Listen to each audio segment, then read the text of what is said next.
വാഹന പര്യടനത്തിന്റെ രണ്ടാം ഘട്ടത്തിലാണ് ഇടുക്കിയിലെ LDF സ്ഥാനാർത്ഥി ജോയ്സ് ജോർജ്. കഴിഞ്ഞ 5 വർഷം മണ്ഡലത്തിൽ നടത്തിയ വികസന പ്രവർത്തനങ്ങൾ മുൻനിർത്തിയായിരിക്കും LDF തെരഞ്ഞെടുപ്പിനെ നേരിടുകയെന്ന് ജോയ്സ് ജോർജ് 24-നോട് പറഞ്ഞു.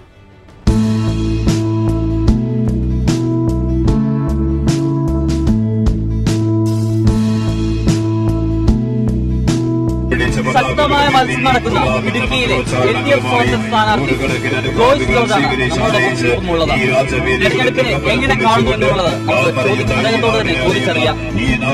ഈ ഒരു തെരഞ്ഞെടുപ്പ് കഴിഞ്ഞ തവണത്തെ ഒരു വിജയം അത് ആവർത്തിക്കാൻ സാധിക്കുമെന്ന് തോന്നുന്നു. 100% വിജയമാകും. കുറച്ചുകൂടി മികവാർന്ന വിജയം ഉണ്ടാവും.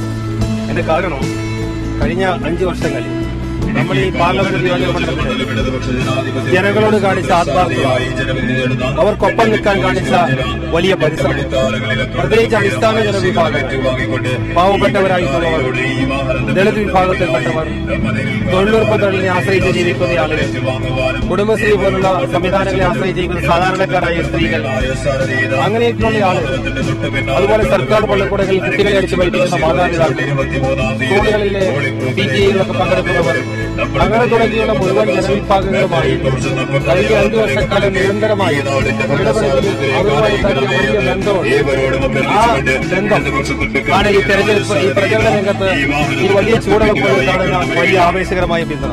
ഇത് ഈ പാർലമെന്റ് നിയോജക മണ്ഡലത്തിൽ മുഴുവൻ സ്ഥലത്തും അങ്ങനെ തന്നെയാണ്. അതുകൊണ്ട് തെരഞ്ഞെടുപ്പിനെ സംബന്ധിച്ചിടത്തോളം ഒരു ആശങ്കയുമില്ല. ഞാൻ വളരെ ആത്മവിശ്വാസത്തോടു കൂടിയാണ് UDF സ്ഥാനാർത്ഥി ഡീൻ കുര്യാക്കോസിന്റെ ഒരു സ്ഥാനാർത്ഥിത്വം എങ്ങനെയാണ്? അത് ജനങ്ങളാണ് വിലയിരുത്തേണ്ടത്. സ്ഥാനാർത്ഥികളുടെ മിടുക്കിനെ കുറിച്ച്, സാമർത്ഥ്യത്തെ കുറിച്ചുള്ള വിലയിരുത്തലുണ്ടാകേണ്ടത് ജനങ്ങളാണ്. എന്നെ സംബന്ധിച്ചിടത്തോളം കഴിഞ്ഞ 5 വർഷക്കാലം പാർലമെന്റ് അംഗങ്ങളിൽ പാർലമെന്റ് അംഗത്തും കുറച്ചും സജീവ സാന്നിധ്യമായി ഇവിടെ ജനങ്ങൾക്കൊപ്പം നിൽക്കുകയാണ്. ഒരു പാർലമെന്റ് അംഗത്തിൽ ചെയ്യാൻ പറ്റുന്ന എല്ലാ കാര്യങ്ങളും ഒരു വിട്ടുവീഴ്ചയില്ലാതെ ചെയ്തിട്ടുണ്ട്. അപ്പോൾ മികവിനെ സംബന്ധിച്ചുള്ള വിലയിരുത്തൽ അത് ജനങ്ങൾ നടത്തട്ടെ. എനിക്കതിനകത്ത് ഒരാശങ്കയില്ല. ഹൈറേഞ്ച് സംരക്ഷണ സമിതിയുടെ ഒരു നേതാവ് എന്ന നിലയ്ക്ക് തന്നെ അവിടുത്തെ വോട്ടുകൾ സ്വന്തം ബാലറ്റിൽ പ്രതീക്ഷിക്കാമോ? ഹൈറേഞ്ച് സംരക്ഷണ സമിതി എന്നുള്ളത് ജനങ്ങളുടെ ഒരു പൊതുവായി ആവശ്യപ്പെടുന്ന ഒരു മൂവ്മെന്റാണ്. ആ മൂവ്മെന്റിന്റെ ഒരു മുന്നിൽ നിൽക്കുന്ന, അല്ലെങ്കിൽ അതൊരു പ്രതീകം, ആ മൂവ്മെന്റിന്റെ ഒരു പ്രതീകമാണ് ഞാൻ.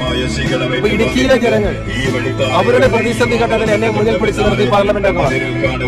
എല്ലാ തരത്തിലുള്ള വ്യക്തിഹത്യാശ്രമങ്ങളും വളഞ്ഞിട്ടുള്ള ആക്രമണങ്ങളും ഇല്ലാതാക്കാനുള്ള പരിശ്രമങ്ങളും കഴിഞ്ഞ 5 വർഷക്കാലം പതിനോട് വൈരാഗ്യപ്പെടുത്തിയോട് കൂടി നടന്നു.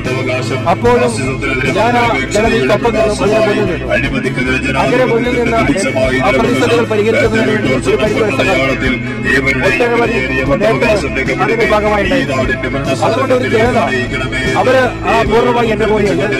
ആ ജനം എന്നെ വഞ്ചിക്കില്ല, എന്നെ ചതിക്കില്ല, അവരിനോടൊപ്പം.